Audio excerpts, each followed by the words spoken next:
Good morning दोस्तों। आज से हम लोग स्टार्ट करने जा रहे हैं ग्रुप डी का टेस्ट। एक टेस्ट आया हुआ जो देख सकते हैं डिजिटल टेस्ट पेपर से, जो जिसका प्राइस है 185 और हमने इसको देखा है। ये बहुत ही अच्छा टेस्ट है। अगर ये टेस्ट लगा लेते हैं तो लगभग आपका ग्रुप डी का जो भी सिलेबस है वो लगभग कंप्लीट हो जाएगा। तो आइए देखते हैं इसके क्वेश्चन से आंसर। इसका विस्तार भी देखते चलेंगे और मैं कोशिश करूंगा कि आपका जो भी है इसका विस्तार का कंटेंट वो छूटे ना। तो आइए हम लोग देखते हैं इसका पहला क्वेश्चन। एक ट्रेन निरंतर गति से यात्रा करके 10.8 सेकेंड और 11.4 सेकेंड की गति से एक ही दिशा में चल रहे हैं। दो व्यक्तियों को पार करती है। पहला व्यक्ति 4.8 किलोमीटर प्रति घंटा की रफ्तार से चल रहा था, जबकि दूसरा 6.6 किलोमीटर प्रति घंटा की रफ्तार से चल रहा था। तो ट्रेन की गति किलोमीटर प्रति घंटे में क्या है, ये हमको निकालना है। तो ऐसे तो इसका आंसर हो जाएगा आपको 39.0। लेकिन आइए इसका विस्तार देख लेते हैं। से माना कि ट्रेन की गति x किलोमीटर प्रति घंटा है और पहले व्यक्ति की चाल, तो पहले व्यक्ति का 4.8 किलोमीटर प्रति घंटा चाल था। तो इसको मीटर प्रति सेकेंड में बदलने के लिए हम क्या करेंगे, 5/18 से गुणा कर देंगे। तो ये आ जाएगा आपका 4.3 मीटर प्रति सेकेंड। तथा दूसरे व्यक्ति की चाल 6.6 गुने 5/18, इसको भी बदल लेते तो ये आ जाता है आपको 5.5 बटे 3 मीटर प्रति सेकेंड। अब प्रश्नानुसार इसको जो है बैठा देते हैं समीकरण के हिसाब से। तो आपका हो जाएगा 10/8 गुने x - 4/3। इसको बैठा देते हैं तो इसको कैलकुलेशन करते हैं तो आता है आपका 10.8 मीटर प्रति सेकेंड। अब इसको जो है किलोमीटर प्रति घंटा में बदल लेते हैं। तो इसको किलोमीटर प्रति घंटा में बदलने के लिए मीटर प्रति सेकेंड को क्या करना पड़ेगा, 18/5 से गुणा करना पड़ेगा। तो गुणा कर देते हैं तो ये आ जाता है आपका 39 किलोमीटर प्रति घंटा, 39.0 किलोमीटर प्रति घंटा। तो इसको आप बना भी सकते हैं और हमने इसका विस्तार भी आपको बता दिया है, तो आप इसको अच्छा से रिवाइज कर सकते हैं। आइए नेक्स्ट क्वेश्चन देखते हैं। निम्नलिखित श्रेणी में अगला पद क्या होगा। तो अगला पद इस श्रेणी में क्या होगा, 126, 132। तो सबसे पहले हम लोग देखते हैं कि इसमें अंतर कितना है। तो 126 और 132 में अंतर है 6 का। 142 और 132 और 142 में अंतर कितने का है, तो ये है 10 का, तब आ जाता है 142। फिर देखते हैं 142 और 148 में अंतर कितना आ रहा है, तो फिर आ रहा है 6 का। तो यानी कि ये जो है क्रम चल रहा है। तो अब आएगा 6 आया, तो फिर अब जो आएगा वो आएगा 10। तो 148 में प्लस अगर 10 करते हैं तो ये आ जाएगा आपको 158। इसका आंसर हो जाएगा 158। आइए नेक्स्ट क्वेश्चन देखते हैं। ब्रिटिश का ग्रीष्मकालीन राजधानी थी। तो ब्रिटिश का ग्रीष्मकालीन राजधानी शिमला में थी। शिमला इसका आंसर हो जाएगा, जो कि हिमाचल प्रदेश की राजधानी है। आइए नेक्स्ट क्वेश्चन देखते हैं। गति का दूसरा समीकरण स्थिति और डैश के बीच संबंध दर्शाता है। तो गति का दूसरा समीकरण स्थिति और डैश के बीच संबंध दर्शाता है। इसका आंसर हो जाएगा समय के बीच संबंध दर्शाता है। आइए इसका विस्तार देख लेते हैं। गति का दूसरा समीकरण वस्तु की स्थिति और समय के बीच संबंध दर्शाता है। गति का द्वितीय समीकरण निम्न प्रकार होता है। तो इसका s बराबर ut + 1/2 at²। तो जहाँ s दूरी है, जहाँ s जो है दूरी है, u क्या है प्रारंभिक वेग है और t समय तथा a त्वरण है। तो इसका जो है आपका समय हो जाएगा इसका आंसर। आइए नेक्स्ट क्वेश्चन देखते हैं। समय। अब नेक्स्ट क्वेश्चन देखते हैं। एक सीढ़ी एक खिड़की तक जाती है जो गली के एक तरफ ज़मीन से 48 फीट ऊपर है और उस जगह से वह सीढ़ी गली के दूसरी तरफ ज़मीन से 55 फीट ऊपर खिड़की तक पहुंचती है। यदि उस सीढ़ी की लंबाई 73 फीट है तो गली की चौड़ाई का पता लगाएं। तो आइए हम लोग इसका विस्तार देख लेते हैं। तो आप देख सकते हैं क्वेश्चन नंबर 5 है। इसको जो है हम पाइथागोरस इसको समीकरण पे बैठा देते हैं। एक तरफ 48 फीट, एक तरफ 55 फीट और सीढ़ी की लंबाई जो है 73 फीट है। तो पाइथागोरस पे हम निकाल लेते हैं इसमें BC का मान और CD का मान। तो BC का मान आ जा गया आपका 55 फीट और CD का मान आ गया 48 फीट। अब 55 फीट और 48 फीट दोनों को जोड़ देते हैं तो क्या आ जाएगा, गली की चौड़ाई आ जाएगा। तो दोस्तों जिसको अगर नहीं समझ में आता होगा अगर तो इस चीज़ को देख करके आराम से वो कर सकता है। और मेरा कोशिश यही है कि इस बुक का मैं आपको एक एक चीज़ जो है आपको दिखाता चलूँ। आइए नेक्स्ट क्वेश्चन देखते हैं। हो गया 103 फीट, इसका आंसर आ गया 103 फीट। आइए नेक्स्ट क्वेश्चन देखते हैं। निम्नलिखित प्रश्न पर विचार करें और निर्णय करें कि कौन सा कथन प्रश्न के उत्तर देने के लिए पर्याप्त है। तो यहाँ P का मान ज्ञात करना है। तो P का मान यहाँ पे ज्ञात करना है। फर्स्ट ऑप्शन दिया हुआ और सेकेंड ऑप्शन दिया हुआ। तो सेकेंड ऑप्शन में आप देख सकते हैं NN दिया हुआ है। तो N जो है एक अज्ञात है, लेकिन यहाँ पे अगर हम लोग इसको अगर करते हैं अनुपात में तो P ये हो जाएगा आपका, एक मिनट, ये हो जाएगा आपका, अगर करते हैं तो ऐसे हम करते हैं बराबर P² बटा में 1000। तो आपको देख सकते हैं इसका जो भी आएगा P का मान जो आ जाएगा आपका लगभग 4 बटे रूट में 1000। यानी इसमें जो इसका आंसर हो जाएगा, इसका आंसर हो जाएगा केवल 1 पर्याप्त है, केवल 1 पर्याप्त है। आइए नेक्स्ट क्वेश्चन देखते हैं।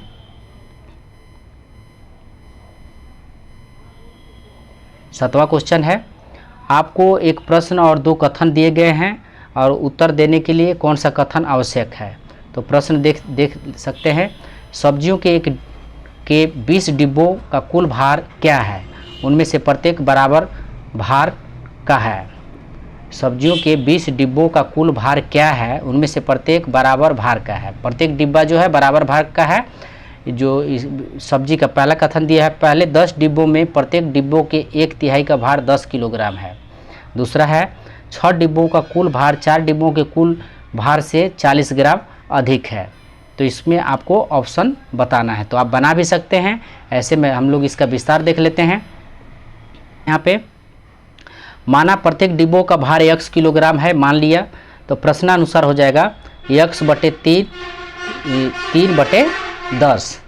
तो इसका हम जो है मान निकाले तो x का मान आ जाएगा आपका 30। तो 20 डिब्बों का कुल भार क्या होगा। तो 20 डिब्बे हैं तो 20 और 30 में गुणा करेंगे तो 600 किलोग्राम आएगा।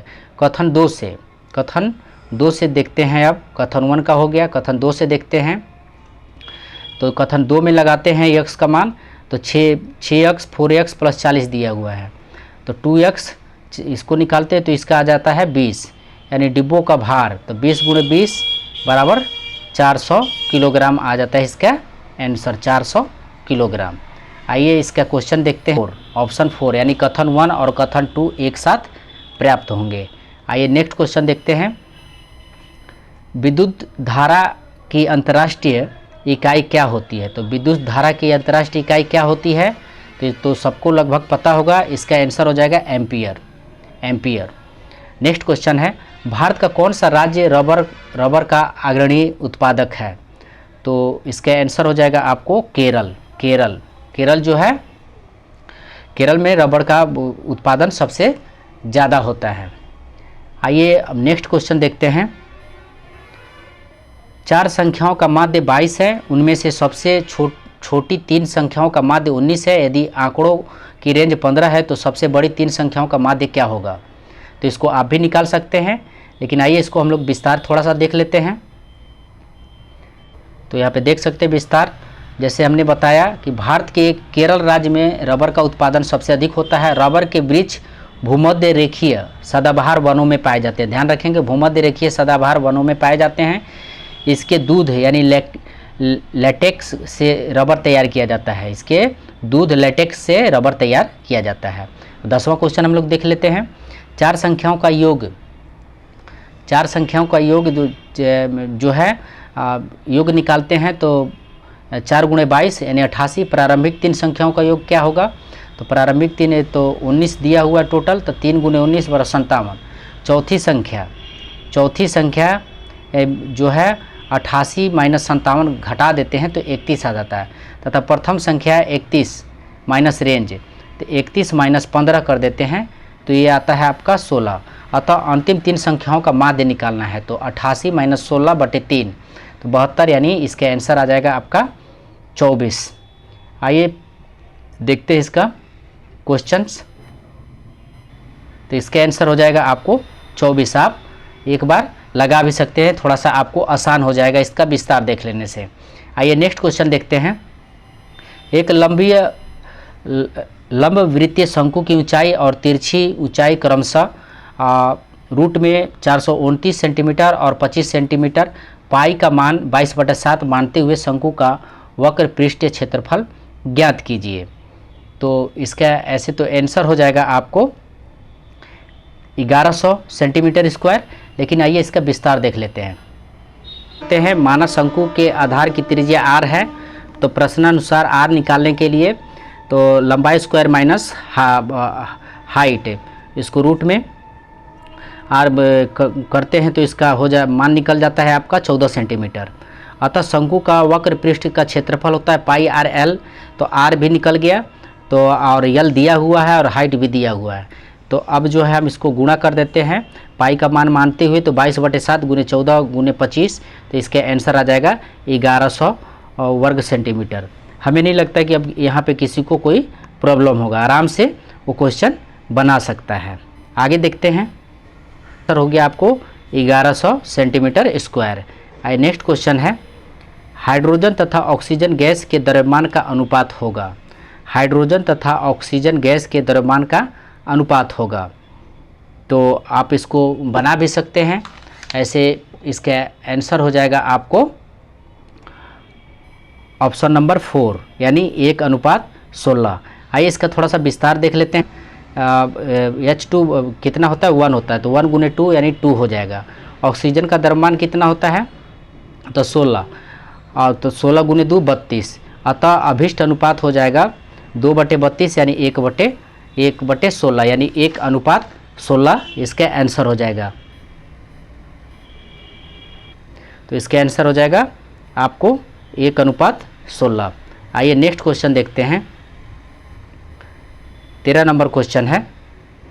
आप यहाँ पे दिया हुआ आकृति चुनने के लिए तो आप यहाँ पे बना सकते हैं, इस चीज़ को बता सकते हैं ऐसे। इसका आंसर हो जाएगा आपको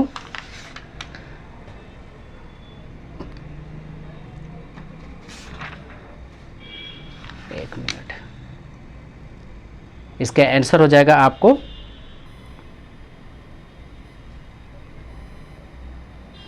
इसका आंसर हो जाएगा ऑप्शन 4 यानी ए ऑप्शन इसका सही है। नेक्स्ट क्वेश्चन देखते हैं।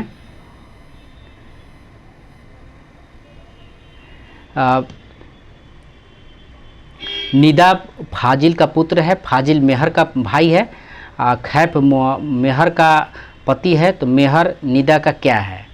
तो इसको आप डायग्राम से बना सकते हैं।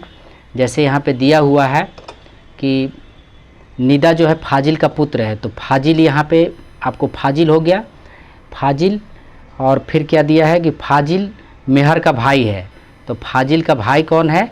मेहर, मेहर जो है भाई है। आइए इसका विस्तार ही देख लेते हैं। यहाँ पे थोड़ा सा बनाने में दिक्कत हो रहा है दोस्तों, तो इसका विस्तार में आपको सब कुछ पता चल जाएगा। तो आप यहाँ देख सकते हैं क्वेश्चन नंबर 14 है। तो फाजिल यहाँ पे दिया हुआ है क्वेश्चन में दिया हुआ है आपका कि निदा जो है फाजिल का पुत्र है, तो फाजिल का पुत्र है और फाजिल मेहर का भाई है, तो फाजिल जो है मेहर का भाई हो गया और निदा जो हुआ पुत्र हो गया। और फिर दिया है कि मेहर का जो है पति कौन है, तो खैफ है, मेहर का पति खैफ है। तो यहाँ पे पूछा हुआ है मेहर और निदा का संबंध क्या है। तो मेहर यहाँ पे देख सकते हैं, तो क्या लगेगा मेहर, तो यहाँ पे निदा जो है ये बुआ लगेंगी। तो यहाँ पे इसका ऑप्शन अब देखते हैं। तो क्वेश्चन नंबर 14 है, देख सकते हैं यहाँ पे क्या इसका आंसर हो जाएगा। इसका आंसर हो जाएगा बुआ या चाची, बुआ या चाची लगेंगी। अब नेक्स्ट क्वेश्चन देखते हैं। धनात्मक त्वरण का अर्थ है, धनात्मक त्वरण का क्या अर्थ है। तो इसके ऐसे आंसर हो जाएगा आपको 4 वस्तु का वेग बढ़ जाता है। धनात्मक त्वरण का में वस्तु का वेग बढ़ जाता है। आइए इसका थोड़ा सा विस्तार देख लेते हैं। नंबर क्वेश्चन है, यहाँ पे देख सकते हैं धनात्मक त्वरण का अर्थ यह है कि वस्तु का वेग बढ़ रहा है, जबकि ऋणात्मक त्वरण का अर्थ यह है कि वस्तु का वेग घट रहा है। ध्यान रखेंगे इसको। धनात्मक त्वरण का अर्थ है वस्तु का वेग बढ़ रहा है, धनात्मक त्वरण का अर्थ है वस्तु का वेग घट रहा है, ऋणात्मक का। तो त्वरण का मात्रक क्या होता है, तो मीटर प्रति सेकेंड स्क्वायर होता है। त्वरण का मात्रक मीटर प्रति सेकेंड स्क्वायर होता है। आइए next question number 5.5 kilowatt घंटा बराबर कितना। तो सबसे पहले हम लोग 1 किलोवाट घंटा बराबर कितना होता है, तो 3 होता है आपको 3.6 गुने 10⁻⁶ जूल आपका ये होता है। तो क्या करेंगे हम लोग 5.5 गुने 3.6 गुने 10⁻⁶ में क्या कर देंगे, गुणा कर देंगे। गुणा कर देंगे तो कितना आ जाएगा आपको, यहाँ पे गुणा कर देंगे आप 5.5 में गुणा कर देंगे तो आपका आ जाएगा आंसर 19.8 किलो 19.8 गुने 10⁻⁶ जूल, यानी इसका ऑप्शन 2 सही है। आइए नेक्स्ट देखते हैं। एक बैटरी अत्यधिक गर्मी, शुष्कता और विषैली रासायनिक वस्तुओं को सहने की क्षमता रखता है। इससे यह पता चलता है कि वह संभवतः बन सकता है। तो इसका आंसर हो जाएगा आपका 17 नंबर का, ये हो जाएगा आपका एंडोस्पोर्स। एंडोस्पोर्स बन सकता है। इसको फिर से देख सकते हैं एक बार क्वेश्चन। एक बैक्टीरिया अत्यधिक गर्मी, शुष्कता और विषैली रासायनिक वस्तुओं को सहने की क्षमता रखता है। इससे यह पता चलता है कि वह संभवतः एंडोस्पोर्स बना सकता है, एंडोस्पोर्स बना सकता है। ध्यान रखेंगे इस चीज़ को। आगे देखते हैं क्वेश्चन। जब तक किसी पिंड पर असंतुलित बल लागू किया जाता है तब तक इसकी डैश में निरंतर परिवर्तन होता रहता है। तो क्या है, ऑप्शन देख लीजिए आप। ऐसे इसका आंसर हो जाएगा आपको, इसका आंसर हो जाएगा चाल। जब तक किसी पिंड पर असंतुलित बल लागू किया जाता है तब तक इसकी चाल में निरंतर परिवर्तन होता रहता है। ध्यान रखेंगे। आइए अब नेक्स्ट क्वेश्चन देखते हैं। 19 नंबर क्वेश्चन है। 6ठी शताब्दी ईसा पूर्व में मत्स्य महाजनपद स्थित था। तो 6ठी शताब्दी ईसा पूर्व में मत्स्य महाजनपद कहाँ स्थित था, तो इसके आंसर हो जाएगा राजस्थान। राजस्थान में स्थित था। जो मत्स्य नगर की राजधानी कहाँ है, तो विराटनगर। विराटनगर इसकी राजधानी था। आइए नेक्स्ट देखते हैं। एक कोड भाषा में बिस्कुट 83, केक 20 तथा कोकी 58 है। तो उसी कोड भाषा में कॉफ़ी का मान ज्ञात कीजिए। तो इसमें दोस्तों आपको बैठाना होगा। जैसे B2 पढ़ता है तो ये काउंट करके, तो इसके लिए आपको ABCD कितने नंबर पे आता है वो आपको याद रहना चाहिए। तो ये फटाफट बन जाएगा। आइए एक बार देख लेते हैं। सकते हैं बिस्कुट यानी B2 पे आया है, I 9 पे और यह 19 पे। तो इसको जोड़ देते हैं तो आपको 83 और केक का 20 और तथा कुकी का 58। उसी प्रकार कॉफ़ी का आ जाएगा आपको 40। तो इस तरह से हम इसको बना सकते हैं। इसके लिए हमें जो है ABC कितने नंबर पे कौन आता है ये हमें याद रहना चाहिए। तो इसका आंसर हो जाएगा 40, 40 यानी ऑप्शन 2 सही है। आइए अब नेक्स्ट देखते हैं क्वेश्चन। आधुनिक आवर्त सारणी में कौन से समूह के तत्वों का बाहरी कोष पूर्ण होता है। कौन सा तत्वों का समूह बाहरी कोष जो है पूर्ण होता है। तो इसके आंसर हो जाएगा आपको ऑप्शन, 1 मिनट, इसके आंसर हो जाएगा 2, यानी 18वां जो है, इसमें आपको सभी जो है संतुलित होती है, यानी बाहरी कोष जो है पूर्ण होती है। यानी इसको आधुनिक आवर्त सारणी में 18वें समूह के तत्वों की बाहरी कोष पूर्ण होता है। इसमें ये निष्क्रिय गैसें पाई जाती है, ये जो इसको क्या कहते हैं, निष्क्रिय गैसें। आइए नेक्स्ट क्वेश्चन देखते हैं। 22 नंबर क्वेश्चन है, कथन दिया हुआ है आपको, इसको आपको बनाना है। तो यहाँ से पूरा दिखाई देगा, आप देख सकते हैं, कथन है, आप देख लेंगे। शहर के सौंदर्यीकरण अभियान के हिस्से के रूप में स्थानीय नगरपालिका निकाय शहर के केंद्र में स्थित पुरानी झील को साफ करने की योजना रहा है। तो धारणा इसमें देख लीजिए, झीलों को यदि अच्छी तरह से रखा जाता है तो शहर की सुंदरता में जोड़े और उस क्षेत्र के जल स्तर की जांच करें। दूसरा है धारणाएं, झील गंदगी से भरा है। तो कौन सा इसमें जो है ऑप्शन सही होगा, तो इसका ऑप्शन होगा आपका, ये हो जाएगा आपका इसके आंसर 3। न तो वन और न ही वन अंतर्निहित है, ये आपको इसका आंसर हो जाएगा। नेक्स्ट देखते हैं, भारत में राष्ट्रीय, 1 मिनट, भारत में राष्ट्रीय हिंदी दिवस कब मनाया जाता है? तो भारत में राष्ट्रीय हिंदी दिवस 14 सितंबर को मनाया जाता है। ध्यान रखेंगे, 14 सितंबर को मनाया जाता है। हिंदी को हर क्षेत्र में प्रसारित करने के लिए राष्ट्रीय भाषा प्रचार समिति वर्धा के अनुरोध पर वर्ष 1993 से पूरे भारत में, तो कब से मनाया जाता है, 1993 से पूरे भारत में 14 सितंबर को प्रति वर्ष हिंदी दिवस के रूप में मनाया जाता है। 1993 से वर्धा के अनुरोध पर मनाया जाता है, ध्यान रखेंगे। नेक्स्ट क्वेश्चन देखते हैं, यहाँ पे देख सकते हैं 24 नंबर क्वेश्चन, 96 भागे 2 का पावर 3 गुने 3 + 8 का मान निकालना है। तो ये तो बहुत आसान है, ये तो आप लोग बना ही सकते हैं।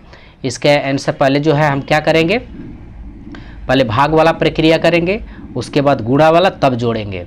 तो इसका आंसर आ जाएगा आपको 44, यानी ऑप्शन नंबर 3, 44 आ जाएगा इसका आंसर। नेक्स्ट क्वेश्चन है विषम चुने, इसमें जो है विषम चुनना है। तो आप देख सकते हैं, ये किसी न किसी का मान दिया हुआ है, किसी न किसी का मान है, तो इसमें कौन सा जो है विषम है? तो विषम आपका हो जाएगा ऑप्शन नंबर 3, ठीक है। ये क्या का मान है? तो ये नियतांकों का चिन्ह है, ये भौतिक विज्ञान के नियतांकों का चिन्ह है, बाकी जो है गणित का मान है, ठीक है। नेक्स्ट आगे बढ़ते हैं हम लोग। 26 नंबर क्वेश्चन है, निम्नलिखित प्रश्न पर विचार कर और निर्णय करें कि कौन सा कथन प्रश्न का उत्तर देने के लिए पर्याप्त है। तो आइए देखते हैं कथन क्या है। प्रश्न दिया हुआ है, x का मान ज्ञात करें।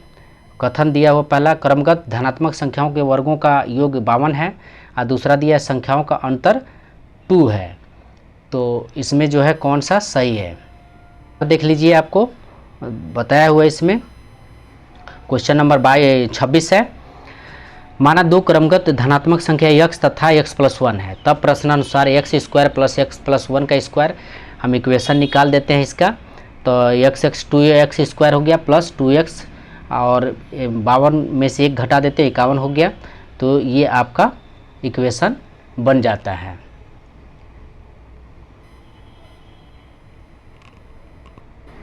तो अब यह द्विघातीय समीकरण बन गया। अब इसका मान निकाल लेंगे, ऐसे देख सकते हैं। तो कथन 2 सही है, x - y = 2, अतः प्रश्न का उत्तर देने के लिए केवल 1 पर्याप्त है। तो 1 जो है हमारा सही है। इसका आंसर हो जाएगा आपको केवल 1 ही पर्याप्त है, जबकि केवल कथन 2 पर्याप्त नहीं है। आइए नेक्स्ट क्वेश्चन देखते हैं। प्रसिद्ध तरुमाला मंदिर किस पहाड़ी पर स्थित है? तरुमाला मंदिर किस पहाड़ी पर स्थित है? तो इसका आंसर हो जाएगा आपका वेंकटाद्रि, ऑप्शन नंबर 4, वेंकटाद्रि इसका क्वेश्चन सही है। तो प्रसिद्ध तिरुमाला मंदिर वेंकटाद्रि पहाड़ी पर स्थित है। यह आंध्र प्रदेश के चित्तूर जिले में स्थित है। यह आंध्र प्रदेश के किस जिले में स्थित है? तो चित्तूर जिले में स्थित है, ध्यान रखेंगे। नेक्स्ट क्वेश्चन देखते हैं, आकृति वाला क्वेश्चन है, आप इसको देख सकते हैं। दिया हुआ है, दी गई आकृतियों में भिन्न आकृतियों का चयन करें। कौन सा जो है ये आकृति भिन्न है?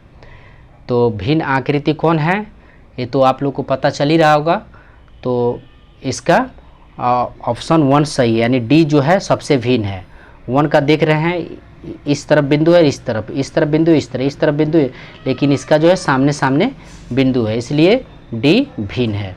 नेक्स्ट क्वेश्चन देखते हैं, जब आप एक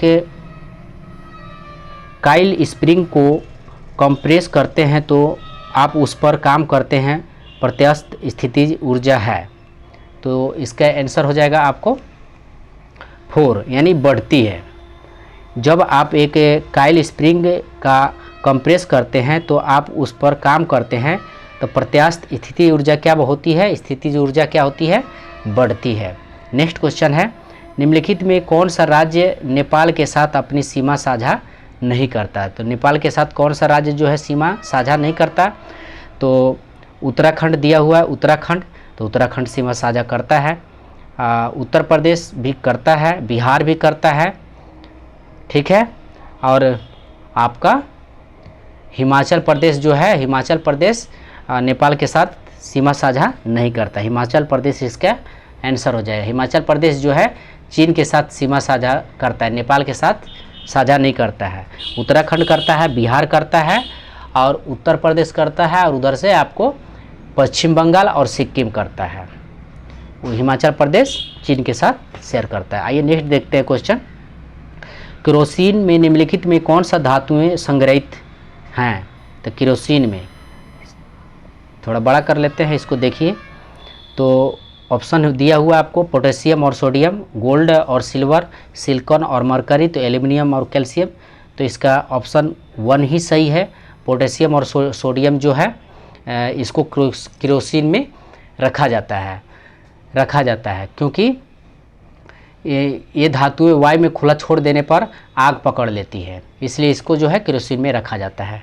आइए नेक्स्ट क्वेश्चन देखते हैं, दिए गए प्रश्न को पढ़े और निर्णय लेने की निम्नलिखित में कौन सा कथन प्रश्न के उत्तर देने के पर्याप्त है? टी भी और डब्ल्यू में सबसे बड़ा कौन है? टी भी और डब्ल्यू में सबसे बड़ा कौन है? और क्या दिया हुआ है? अब कथन दिया टी डब्ल्यू से बड़ा है, डब्ल्यू भी की बड़ी बहन है, तो इसमें आपको अंतर निकालना है। तो इसको आप बना सकते हैं ऐसे, इसका आंसर हो जाएगा आपको 1। कथन 1 और 2 दोनों पर्याप्त हैं। ध्यान रखें, कथन 1 और दोनों पर्याप्त है क्योंकि टी जो है बड़ा है डब्ल्यू से, और डब्ल्यू जो है बड़ा है भी से, इसलिए कथन 1 और दोनों पर्याप्त हैं, ध्यान रखेंगे। आइए नेक्स्ट देखते हैं, निम्नलिखित में कौन सा ध्वनि तरंग की विशेषता नहीं है? तो ध्वनि तरंग की विशेषता बताना है। ऑप्शन है आयाम, समय, अवधि और आवृत्ति, घनत्व और गति। तो इसका आंसर हो जाएगा आपको तीसरा, यानी घनत्व। घनत्व ध्वनि तरंग की विशेषता नहीं है। घनत्व जो है ध्वनि तरंग की विशेषता नहीं है। ध्वनि तरंग अनुदैर्ध्य तरंग होती है। किसी ध्वनि तरंग में आवृत्ति, आयाम तथा वेग अभिलक्षण होते हैं। ध्वनि तरंग में आवृत्ति, आयाम तथा वेग क्या होते हैं? अभिलक्षण होते हैं। और ध्वनि तरंग अनुदैर्ध्य तरंग है, ध्यान रखेंगे। आइए नेक्स्ट क्वेश्चन देखते हैं, विद्युत चालकता के आधार पर निम्नलिखित विकल्पों में से विषम को चुनें। विद्युत चालकता के आधार पे तो रबड़ दिया हुआ है, कॉपर है, मानव शरीर है और ग्रेफाइट है। तो इसका आंसर हो जाएगा रबड़। विद्युत चालकता के आधार पे पूछा है तो रबड़ हो जाएगा, क्योंकि रबड़ के अतिरिक्त अन्य सभी विद्युत के सुचालक हैं, जबकि रबड़ विद्युत का सुचालक नहीं है, इसलिए इसका आंसर रबड़ हो जाएगा। आइए नेक्स्ट देखते हैं, यदि हम पेड़ की शाखा को तेज़ी से हिलाएं तो कुछ पत्तियां पेड़ से अलग हो जाती है। यह डैश के कारण होता है। तो किसके कारण होता है? तो इसका आंसर हो जाएगा आपको जड़त्व। जड़त्व के कारण जो है ऐसा होता है। यदि हम पेड़ की शाखा को तेजी से हिलाएं तो कुछ पत्तियां पेड़ से अलग हो जाती है, यह जड़त्व के कारण होती है, ध्यान रखेंगे। नेक्स्ट क्वेश्चन देखते हैं। यदि नायलॉन का इतना इतना मान के रूप में लिखा जाता है तो कार्टून को कैसे लिखा जाता है? तो इसके लिए दोस्तों सबसे अच्छा रहेगा कि ABCD का जो भी है सीरियल नंबर, उसे आपको कंठस्थ याद होना चाहिए, तो ये आप जल्दी से बना सकते हैं। तो ये हो जाएगा, आपको देख सकते हैं C कितने पे आता है? तो 3 पे आता है, तो ऑप्शन 3 देखें तो 3 जो है दोनों ऑप्शन में दिया हुआ है। और O कितने पे आता है? तो 15 पे, तो 15 भी ठीक है। और T कितना है? तो 20 है, तो ये भी ठीक है। तो 15, 20 तो एक ही ऑप्शन में दिया हुआ है, तो इसलिए इसका आंसर हो जाएगा ऑप्शन नंबर 3। नेक्स्ट क्वेश्चन देखते हैं। निम्न में से कौन सी मात्रा चाल के साथ इसकी गति निर्दिष्ट करती है? तो निम्न में से कौन सी मात्रा चाल के साथ इसकी गति निर्दिष्ट करती है? तो निर्दिष्ट कौन सी गति करती है? तो इसका आंसर हो जाएगा वेग। वेग जो है चाल के साथ इसकी गति को निर्दिष्ट किया जाता है, ध्यान रखेंगे। वेग चाल के साथ इसकी गति निर्दिष्ट करती है, क्योंकि वेग जो है एक सादिश राशि है, जबकि चाल एक अदिश राशि है। वेग क्या है? सादिश राशि है, और जबकि चाल क्या है? अदिश राशि है, ध्यान रखेंगे। नेक्स्ट क्वेश्चन देखते हैं। साहित्य अकादमी मुख्यालय भारत के किस शहर में स्थित है? साहित्य अकादमी मुख्यालय भारत के किस शहर में स्थित है? तो ये जो है इसका आंसर हो जाएगा आपको 4, यानी नई दिल्ली में स्थित है। इसका विस्तार सुन लीजिए। साहित्य अकादमी का मुख्यालय रविंद्र भवन नई दिल्ली में स्थित है। रविंद्र भवन नई दिल्ली में स्थित है। इसका गठन 22 मार्च 1954 को भारत सरकार द्वारा किया गया था। इसका गठन कब किया गया था? 22 मार्च 1954। 22 मार्च 1954 को भारत सरकार द्वारा किया गया था। आप इसको नोट भी कर सकते हैं। आगे देखते हैं। एक कथन के अनुसार में 2 तर्क दिए गए हैं, निर्णय लेने कथन का संबंध कौन सा तर्क मजबूत करता है? तो आइए इसका ऑप्शन देख लीजिए। कथन क्या है? कथन पढ़ लीजिए। कथन है, क्या भारत सरकार को सीमा सुरक्षा पर अधिक मात्रा में पैसा खर्च करना बंद कर देना चाहिए? तर्क है, हाँ यह सार्वजनिक धन की बर्बादी है, नहीं यह राष्ट्र सुरक्षा का मुद्दा है। तो कौन सा इसका ऑप्शन सही होगा? कथन आइए देखते हैं इसका। पहला कथन या तो 1 या तो 2 मजबूत है, केवल 2 मजबूत है, तो इसका आंसर आपको हो जाएगा केवल 2 ही मजबूत है। नेक्स्ट क्वेश्चन देखते हैं। नीचे दी गई आकृति में 3 एक निश्चित तरीके से समान है, हालांकि इनमें से एक आकृति अन्य तीनों की भांति समान नहीं है।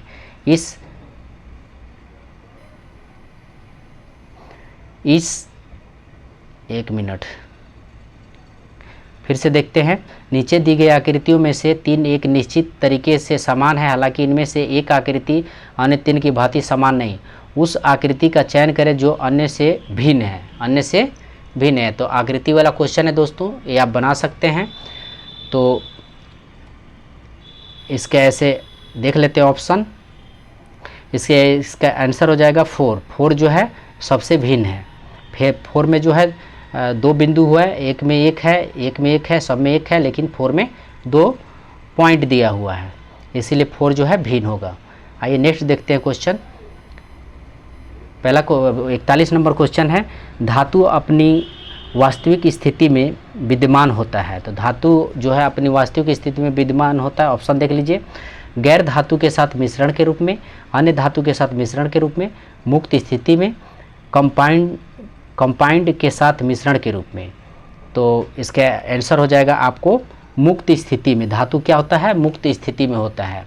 धातु अपनी वास्तविक स्थिति में मुक्त स्थिति में विद्यमान होता है। धातु वे तत्व हैं जो सरलता से धन आयन बनाते हैं। परमाणुओं के साथ धात्विक बंध बनते हैं। परमाणुओं के साथ क्या बनते हैं? धात्विक बंध बनते हैं, ध्यान रखेंगे। आइए नेक्स्ट क्वेश्चन देखते हैं। निम्नलिखित में कौन प्रसिद्ध तैराकी चैंपियन है? निम्नलिखित में कौन प्रसिद्ध तैराकी चैंपियन है? तो ऑप्शन है गगन नारंग, मीराबाई चानू, दीपिका कुमारी, संदीप सेजवाल। तो तैराकी कौन है? तो मीराबाई चानू तो होगा नहीं, भारोत्तोलन है। और देख लें ऑप्शन, तो इसका आंसर हो जाएगा आपको संदीप सेजवाल। संदीप सेजवाल क्या हैं? ये जो है तैराकी से संबंध रखते हैं। इन्होंने 2014 में एशिया खेल में 50 मीटर ब्रेस्ट स्ट्रोक में कांस्य पदक जीता था। 2014 में क्या जीता था? इन्होंने कांस्य पदक जीता था एशियाई खेलों में, ध्यान रखेंगे। नेक्स्ट क्वेश्चन देखते हैं। निम्नलिखित में कौन क्षार का गुण नहीं है? तो निम्नलिखित में कौन क्षार का गुण नहीं है? तो ऑप्शन देख लीजिए, इसका आंसर ऐसे हो जाएगा 1, ये पानी में हाइड्रोजन आयन उत्पन्न करते हैं। क्षार का गुण नहीं है, तो क्षार का गुण नहीं है, ये पानी में हाइड्रोजन आयन उत्पन्न करते हैं, ध्यान रखेंगे। यानी क्षार धातु पानी में OH माइनस आयन उत्पन्न करता है, अतः विकल्प वन दिया हुआ जानकारी क्षार धातु का गुण नहीं है। आइए नेक्स्ट देखते हैं। 44 नंबर क्वेश्चन है, निम्न में कौन एक परमाणुक है? निम्न में कौन एक परमाणुक है? तो इसका आंसर हो जाएगा आपको आर्गन। आर्गन क्या है? एक परमाणुक है, बाकी जो है परमाणुक नहीं है, ध्यान रखेंगे इस चीज़ को। आर्गन एक परमाणुक गैस है, जबकि अन्य सभी द्विपरमाणुक गैस हैं। अन्य सभी क्या हैं? द्विपरमाणुक गैस हैं, और आर्गन एक परमाणुक गैस है। नेक्स्ट क्वेश्चन है, आपको एक प्रश्न दिया हुआ है, ये भी कथन वाला ही क्वेश्चन है, तो इसमें देख ले। प्रश्न है, नयन में 3 अलग अलग आकार के 6 बोर्ड हैं, पता लगाया कि उसके पास कितने आयताकार बोर्ड हैं। कथन दिया हुआ है, आयताकार और परिपत्र बोर्ड की संख्या समान है। दूसरा कथन है, एक सेकुलर बोर्ड है। एक क्या है? सेकुलर बोर्ड है। तो इसका आपको बताना है आंसर, कौन सा कथन जो है इसका सही है। तो 45 नंबर क्वेश्चन है, तो इसका आंसर हो जाएगा आपका कथन 3 इसका जो है सही है। कथन 1 और 2 दोनों पर्याप्त नहीं है। कथन 1 और 2 दोनों पर्याप्त नहीं है। आइए नेक्स्ट क्वेश्चन देखते हैं। संजय दक्षिण पूर्व दिशा में जा रहा है, वह अचानक 90 डिग्री दाहिने मुड़ जाता है, अब वह किस दिशा के सम्मुख है? संजय दक्षिण पूर्व दिशा, तो दक्षिण पूर्व दिशा हो जाएगा आपका दक्षिण में और पूर्वी दिशा में जा रहा है, वह अचानक 90 डिग्री दाहिने मुड़ जाता है, ठीक है। तो वह किस दिशा में के सम्मुख होगा? आइए इसका थोड़ा विस्तार देख लेते हैं। संजय तो उत्तर पश्चिम पूर्व, तो यहाँ से आपको संजय चलता है, ठीक है, यहाँ से चल रहा है और कहाँ मुड़ जाता है? वो दक्षिण दिशा में मुड़ जाता है। तो अतः अंत में संजय दक्षिण पश्चिम दिशा के सम्मुख होगा, दक्षिण पश्चिम दिशा के सम्मुख होगा। तो आइए नेक्स्ट क्वेश्चन देखते हैं।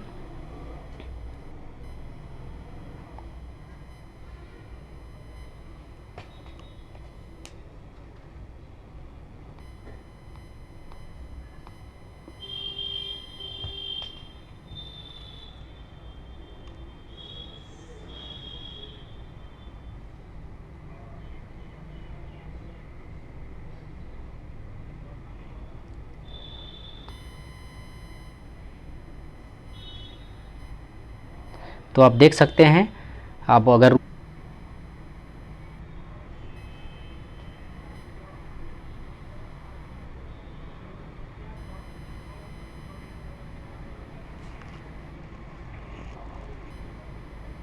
तो इसका ऑप्शन क्या हो जाएगा?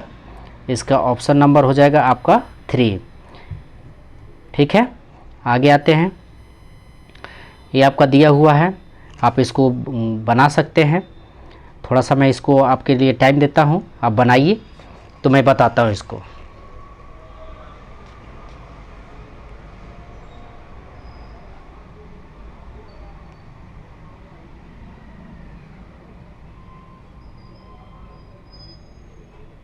ऐसे इसका आंसर हो जाएगा 7, इसका आंसर हो जाएगा 7।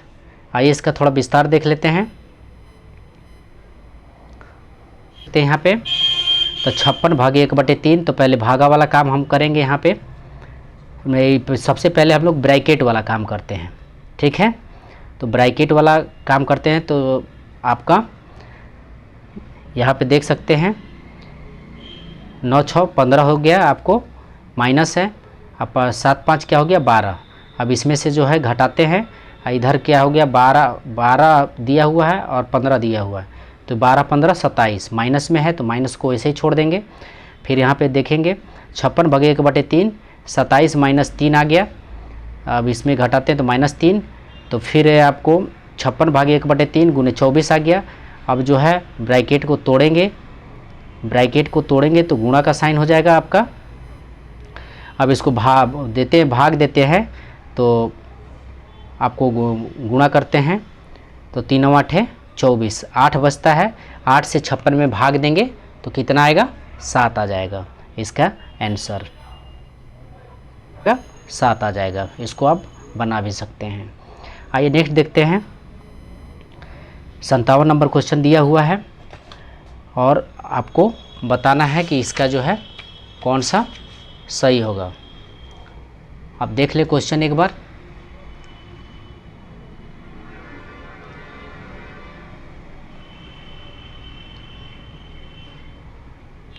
इसमें कौन सा संतुलित होगा, कौन संतुलित है, इसमें आपको बताना है।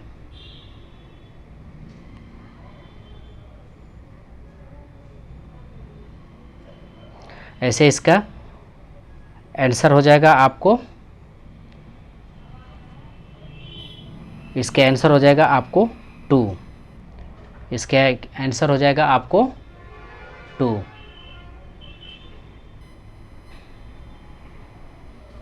इसमें आपको संतुलित पूछा हुआ है, PbO + HCl PbC2H2O समीकरण पर ध्यान दें। उक्त समीकरण के संतुलित हेतु HCl के मोल्स की आवश्यकता होती है, तो 2 मोल्स की आवश्यकता है, 2 मोल्स की आवश्यकता होती है, 2 मोल्स मिल जाएगा उसको तो वो संतुलित हो जाएगा।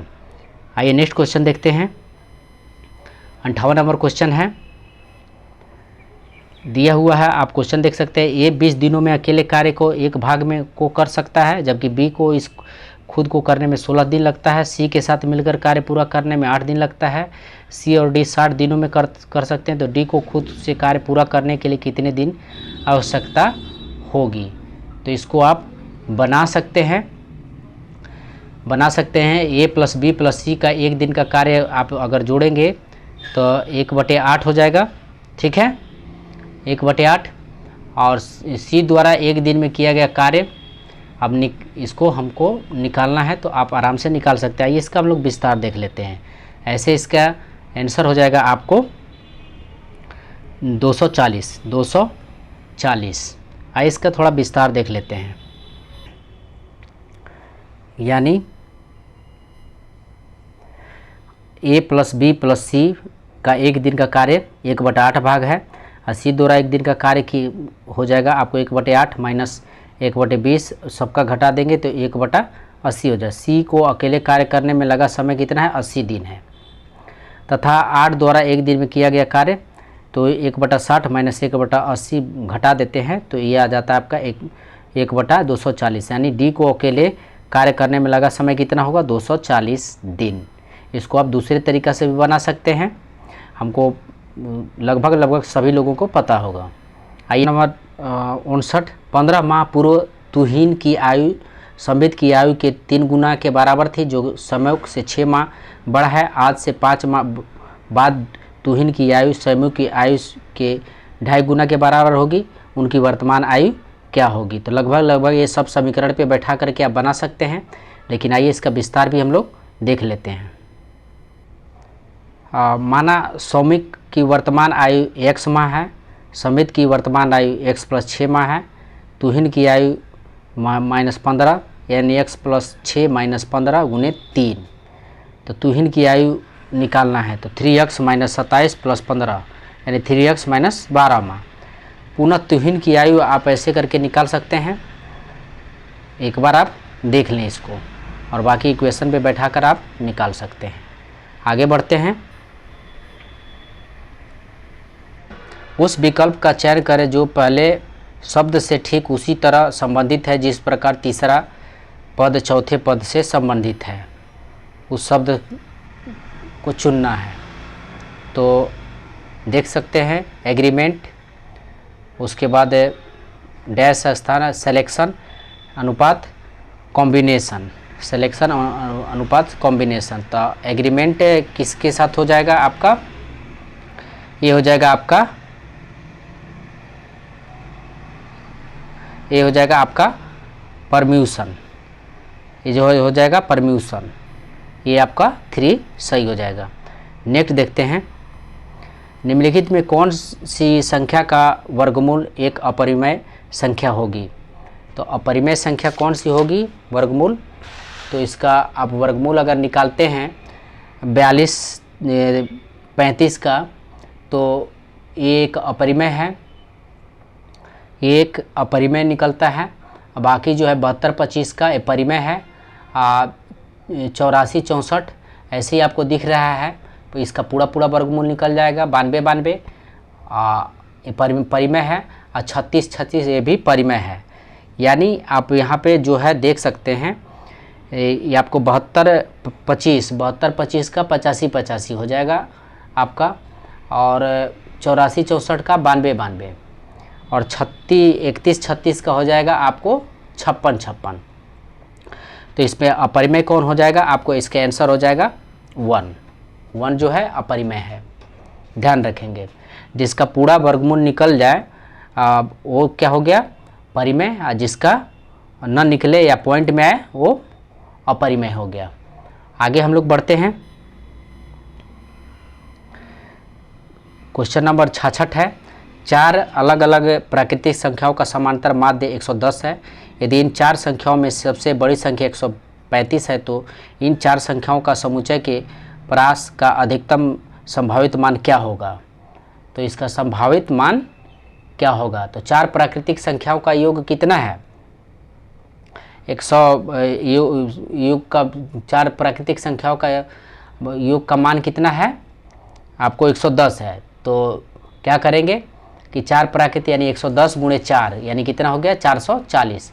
सबसे बड़ी संख्या कौन है, तो 135 है, 135 है, और अन्य संख्या जो है 134 133 और 138 है होगी। ठीक है, सबसे बड़ी संख्या का पूछा है ना, 4 संख्याओं का समुच्चय के परास का अधिकतम संभावित मान क्या होगा। तो ये आपका हो जाएगा 135 से 134 133 तथा 38 होगी, अतः परास का अधिकतम संभावित मान होगा 135 में से कितना घटाएंगे 38, क्योंकि बड़ी हो जाएगी, तो -38 घटाते हैं तो आ जाएगा आपका 97 इसका आंसर हो जाएगा। नेक्स्ट देखते हैं,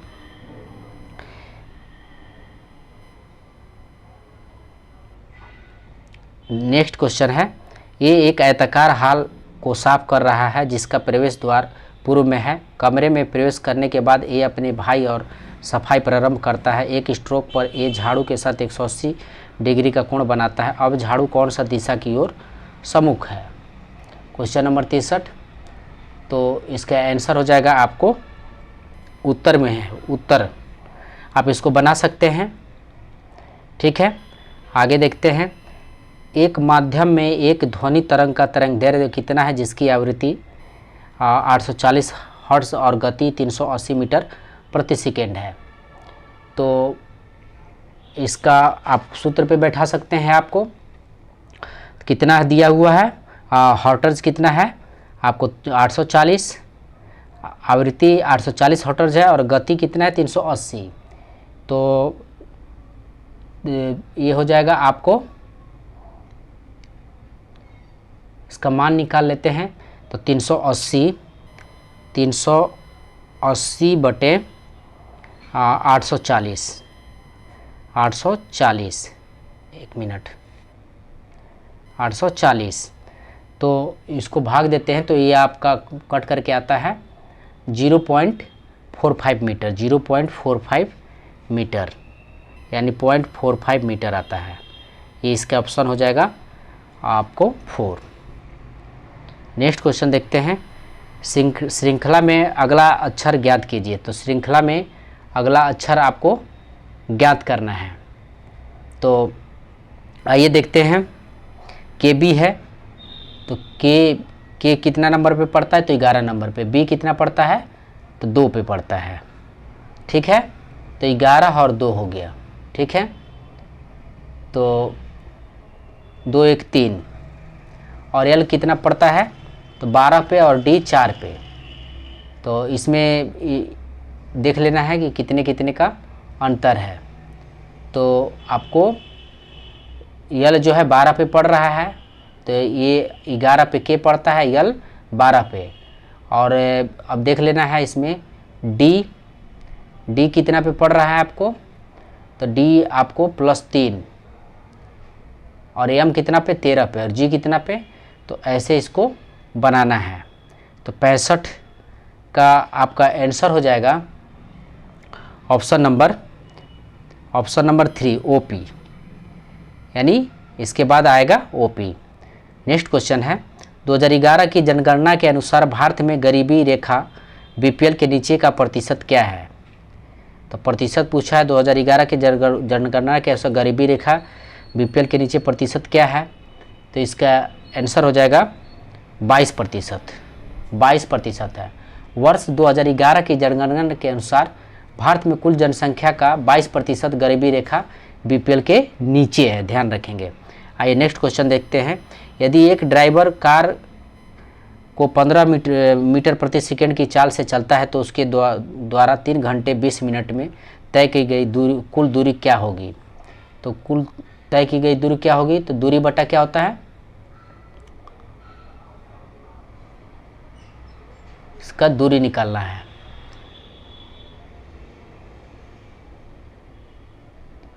तो समय गुने चाल, तो इस पे आप इसको बैठा सकते हैं। तो 54 गुने 10/3, यहाँ पे दिया हो 3 घंटे 20 मिनट, 3 घंटे 20 मिनट। तो आपका हो जाएगा 3 सही 20/60, यानी 3 सही 1/2, यानी 10/3 घंटे, 10/3 घंटे। तो अब गुणा कर देंगे, इसको निकालने में ही भार है।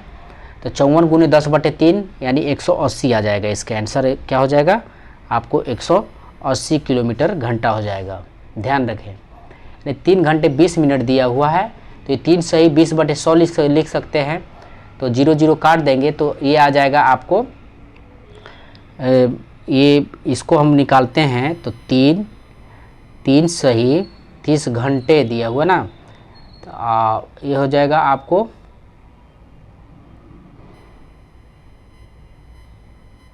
आ जाएगा इसका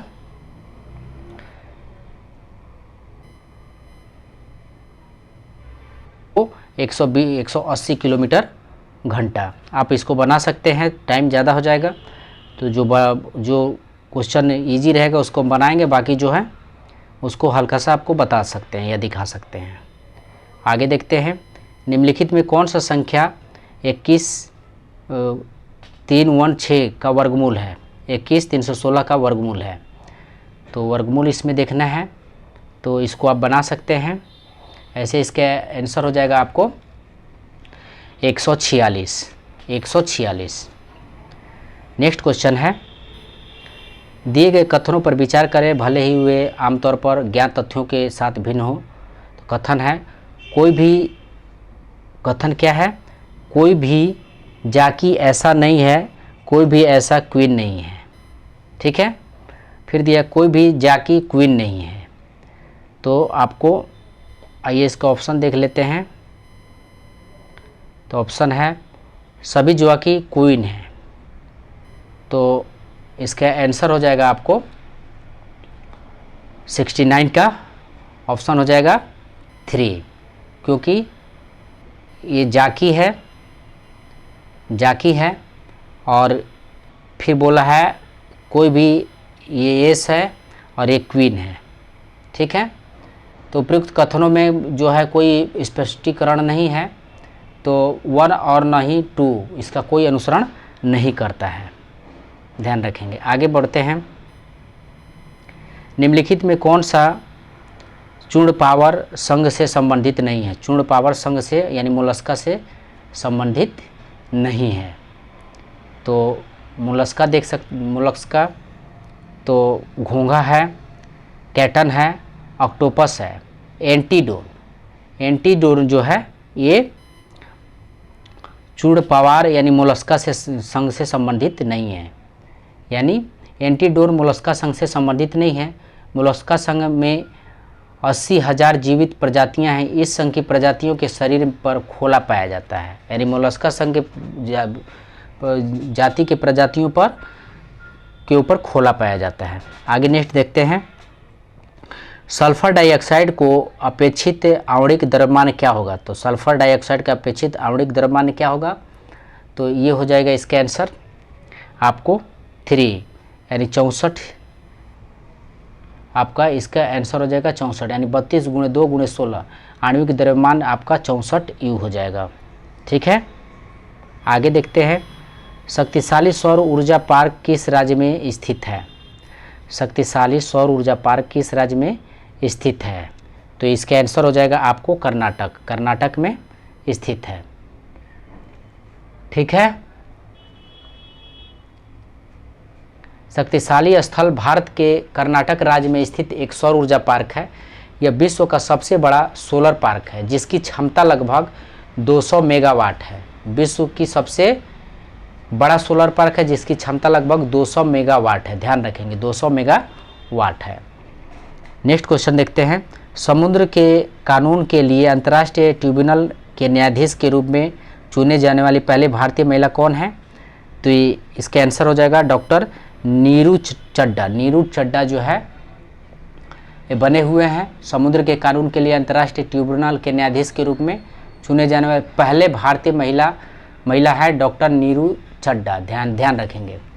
नेक्स्ट क्वेश्चन देखते हैं, नागालैंड की राजधानी क्या है, तो ये तो बिल्कुल आसान है, आप लोग भी इसको बता सकते हैं, कोहिमा। नागालैंड की राजधानी क्या है, तो कोहिमा। नेक्स्ट क्वेश्चन है, एक विद्यालय में लड़कों और लड़कियों का अनुपात 8:11 है।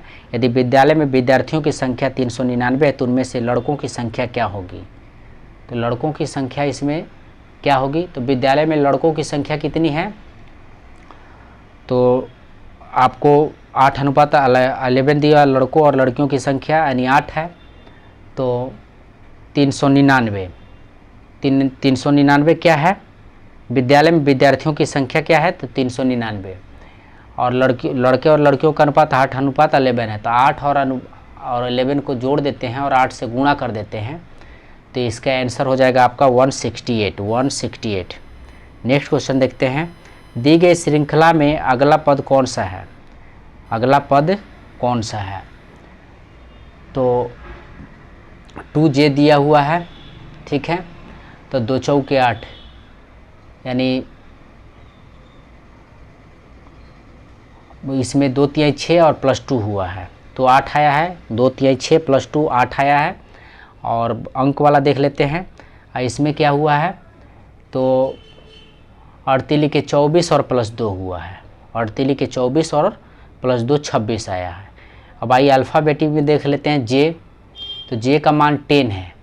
ठीक है, और M जो है 13 पे आता है, तो इसमें 3 का अंतर है। ठीक है, अब 3 का अंतर करते चलेंगे हम लोग। और M जो है आपको M के बाद आता है 3 अक्षर पे आता है P। ठीक है, अब P के बाद 3 अक्षर पे आएगा क्या, S आएगा, तो S किस में, 2 में है। ठीक है, और 26 को 3 से गुणा कर लेते हैं और 2 जोड़ देते हैं, तो कितना आ जाएगा, 80 आ जाएगा, यानी इसका आंसर हो जाएगा आपको ऑप्शन नंबर 1। नेक्स्ट क्वेश्चन है 1.42 गुने 0. इसको गुणा करते हैं, गुणा करने के बाद जो है पॉइंट कितने पे बैठाएंगे, 1 2 3 तो और 4 5 पे हम पॉइंट बैठा देंगे, यानी 5 से गुणा कर लेते हैं और 5 नंबर पे पॉइंट बैठा देते हैं। तो आप इसको गुणा करके बना सकते हैं, इसका आंसर हो जाएगा आपको 1 2 3 4 5। ठीक है, 1 2 3 4 5 और यानी ये आ जाएगा आपको इसका आंसर 4। ठीक है, इसको आप बना करके देख सकते हैं, इजी क्वेश्चन है। नेक्स्ट देखते हैं, भारत सरकार द्वारा गौरवमय ध्यानचंद्र पुरस्कार किस वर्ष संस्थापित की गई थी? तो किस वर्ष ध्यानचंद्र पुरस्कार संस्थापित की गई थी ये बताना है। तो इसके आंसर हो जाएगा आपको 2002 में। 2002 में भारत सरकार द्वारा गौरवमय ध्यानचंद्र पुरस्कार वर्ष 2002 में स्थापित किया गया था। इस पुरस्कार का नाम भारत के प्रसिद्ध मैदानी हॉकी के खिलाड़ी ध्यानचंद्र के नाम पर रखा गया था। आगे हम लोग बढ़ते हैं।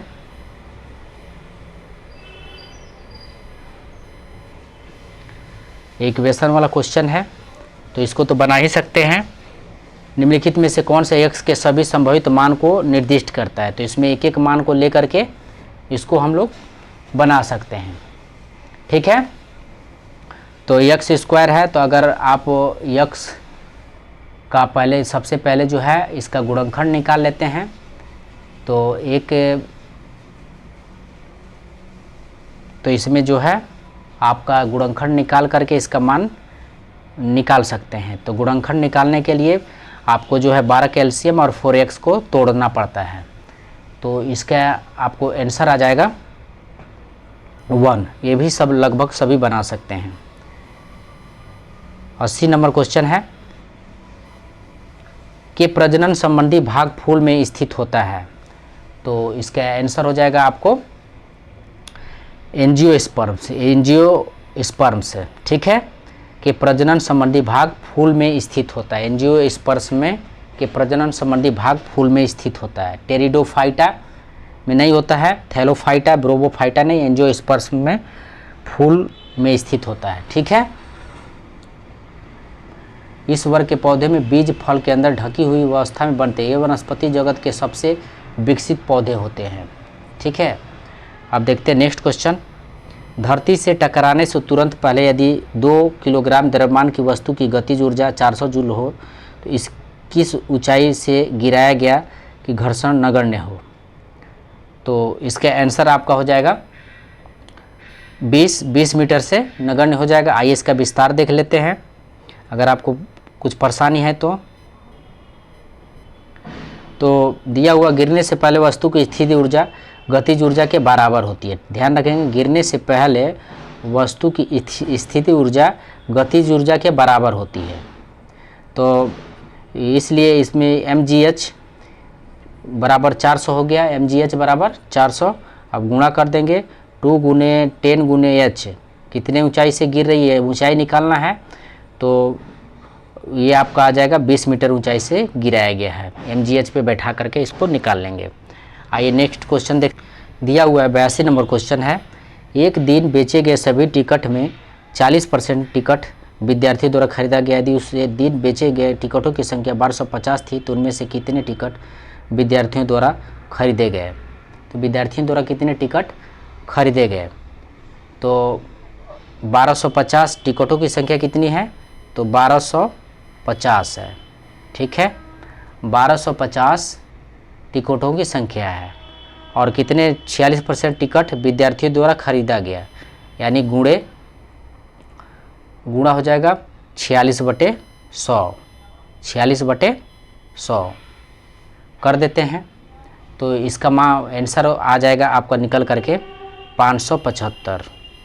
575 अगर इसको कैलकुलेशन करेंगे तो 575 आएगा, यानी इसका जो आंसर हो जाएगा आपको 575। नेक्स्ट क्वेश्चन देखते हैं। फिल्म पद्मावत में अलाउद्दीन खिलजी का किरदार किसने निभाया था? तो ये तो सबको पता होगा, पद्मावत में कौन सा निभाया था? तो इसका आंसर हो जाएगा रणवीर सिंह। नेक्स्ट क्वेश्चन है, यदि दर्पण का MN लाइन पर रखा जाए तो यदि दी गई आकृति का प्रतिबिंब ज्ञात करें। ठीक है, 84 नंबर क्वेश्चन देख लीजिए। तो इसका थोड़ा छोटा करते हैं इसको। ठीक है,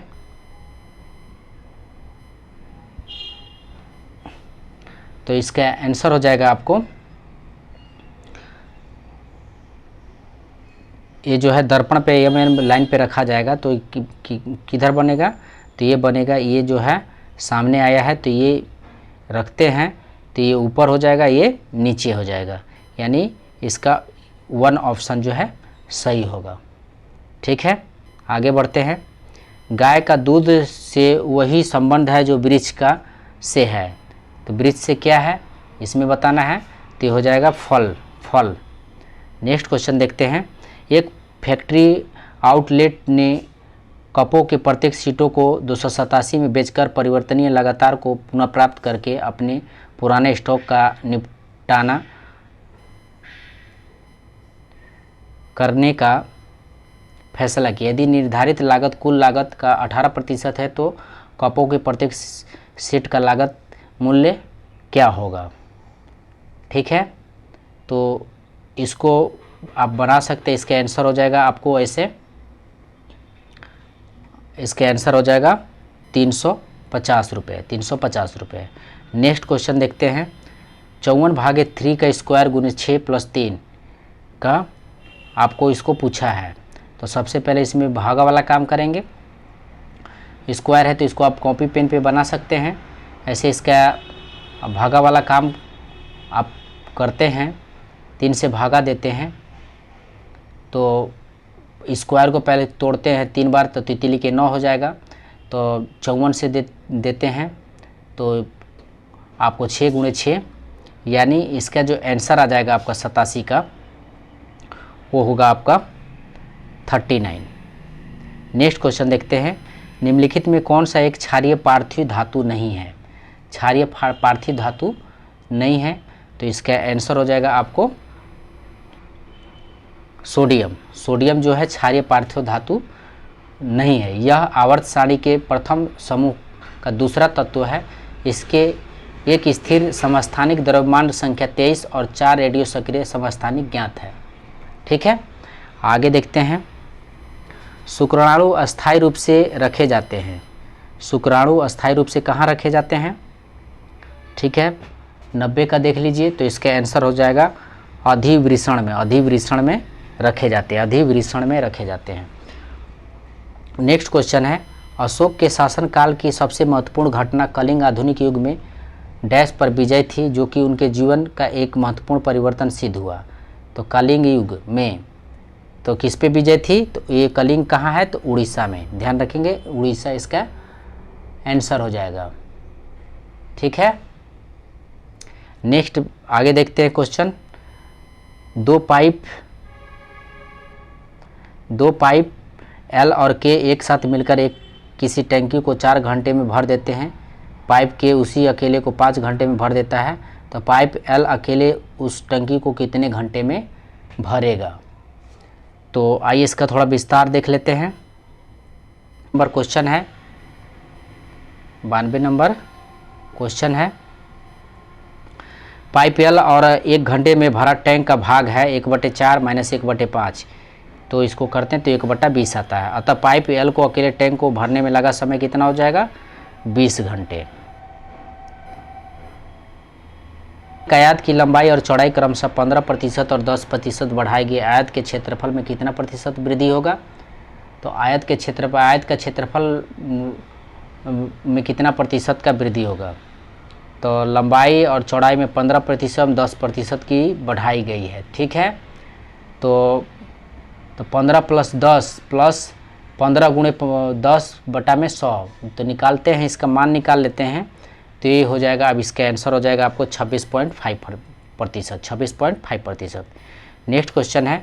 सोडा एसिड अग्निशामक यंत्रों में उपयोग किया जाने वाला लवण है, तो कौन सा लवण होगा इसमें, 94 का, तो ये हो जाएगा आपको sodium hydrogen carbonate, sodium hydrogen carbonate. Next question है, कथन तर्क वाला है।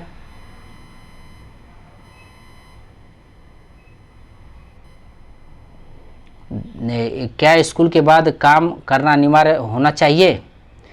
तर्क है हाँ, इससे जीवन कौशल विकसित करने में मदद मिलता है। नहीं, सभी छात्र कार्य में आने वाले मामलों को निपटाने में पूरी तरह परिपक्व नहीं होते। तो इसका आंसर हो जाएगा आपको दोनों 1 एवं दोनों मजबूत हैं। ठीक है, इसका आंसर हो जाएगा ऑप्शन नंबर 4। आइए नेक्स्ट बढ़ते हैं। 96 नंबर क्वेश्चन है, हितेश एक कार्य को अकेले 24 दिन में और जिनेश उसी कार्य को अकेले 30 दिनों में पूरा कर सकता है।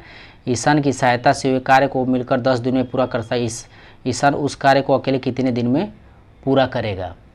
तो इसका आंसर हो जाएगा, आपको ये बना सकते हैं आप, इसका आंसर हो जाएगा 4, 40 दिन में पूरा करेगा। नेक्स्ट क्वेश्चन देखते हैं। दिया हुआ है मौसा है और 88 और 220 का मौसा निकालना है आपको। तो मौसा तो लगभग सभी लोग निकाल लेंगे। 88 का मौसा जो दोनों में शामिल हो वो क्या हो जाएगा? मौसा हो जाएगा। ठीक है, तो पहले 88 का एलसीएम निकालिए, फिर 220 का एलसीएम निकालिए, और जो दोनों में शामिल हो वो क्या हो जाएगा? मौसा हो जाएगा। तो इसका आंसर हो जाएगा आपको 44। इसका आंसर हो जाएगा 44।